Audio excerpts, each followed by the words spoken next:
we have before us the opportunity to forge for ourselves and for future generations a new world order, a world where the rule of law, not the law of the jungle, governs the conduct of nations. When we are successful, and we will be, we have a real chance at this new world order, an order in which a credible United Nations can use its peacekeeping role to fulfill the promise and vision of the UN's founders.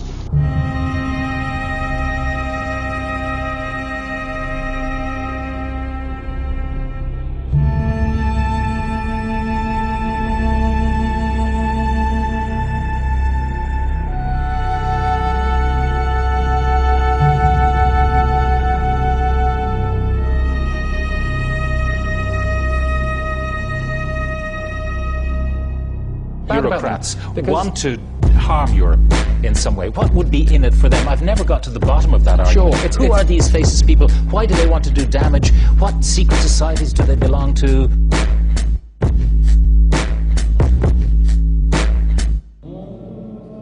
Reading this Constitution, expecting to be excited about it, and starting reading it as a businessman, I finished reading it as a father of four because of what I came across in it. And that was that what I expected to be something that would underpin prosperity, security, enhance democracy and the role of the average person in decision-making in Europe was in fact the exact opposite. That it was not just an undemocratic formula. The fact is that what's going on? We have a witch hunt that's been called for from Europe. Why?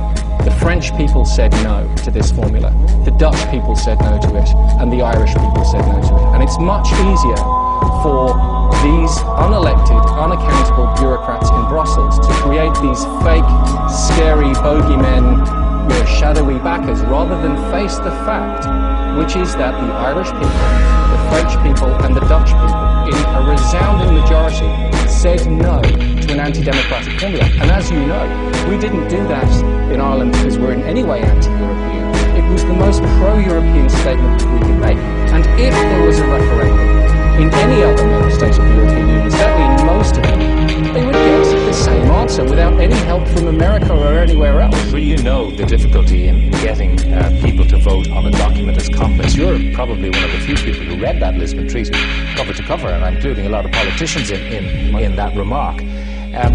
So we elect people and we trust them to make decisions on our behalf an awful lot of the time. It was only because of a couple of aspects of Lisbon that it actually went to the people at all. Well, the fact is, and it was a very complex document, you're absolutely right, and within its complexity, very deliberately, were hidden quite a number of issues that were very bad, not just for Ireland, but for all of Europe. The fact is that on the yes side, for example, millions of euro, and this still has not been answered, it's been covered up, millions of euro came into the yes campaign from Brussels, and it came through the European political party groupings. This wasn't money that was raised in Ireland. This was European taxpayers' money that was being used without the consent of European taxpayers to fund a yes campaign to force this elite's agenda. When there are people, if there's going to be a president of Europe, for example, that's going to represent all of us, you, me, and everybody else on the global stage, and they never have to think about what we're going to do at an election, that's something that we need to be concerned about. It's got to be rooted in the fundamental legitimacy of democracy, that everybody should be able to hold accountable those that make decisions over them. We have referendums on issues that will effectively change the Constitution, as do many other countries, and that is a great safety valve that we have in the Irish Constitution.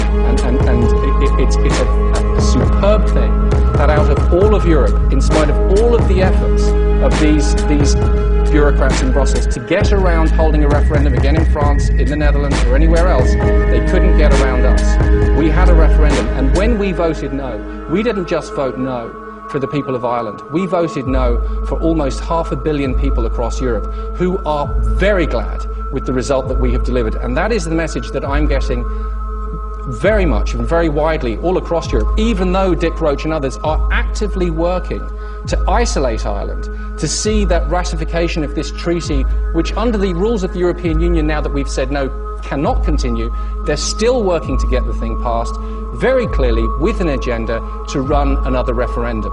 If we can create a formula that brings about a constitution, a treaty, call it whatever you want, that brings democratic accountability into the heart of decision-making in Europe, that will make Europe stronger and more credible and respected on the global stage, and we need that. That's the kind of Europe that we need now. We need a Europe that is capable of leading the world. We cannot expect, for example, that the United States is going to remain a predominant world leader. We should be prepared as Europeans to take that on, and to do that we need to root it in democracy, and that should start perhaps, instead of something that runs to hundreds and hundreds of pages, to something that's 25 pages everybody can read and everybody in Europe can get a vote on. When it removes political accountability and democratic accountability from all of the people here, when there are people, if there's going to be a president of Europe, for example, that's going to represent all of us, you, me, and everybody else on the global stage, and they never have to think about what we're going to do at an election, that's something that we need to be concerned about. And the other thing, Pat, and you can look at what's happening now, is there less of an urgency in relation to this issue, given the fact that we now have the big economic crisis, that's really the issue that Europe needs to address, and not the Lisbon Treaty? The Irish people, who are sovereign, have expressed in a significant majority their decision, as did the French and the Dutch. And our decision is not only is it not being regarded, it's being held in contempt.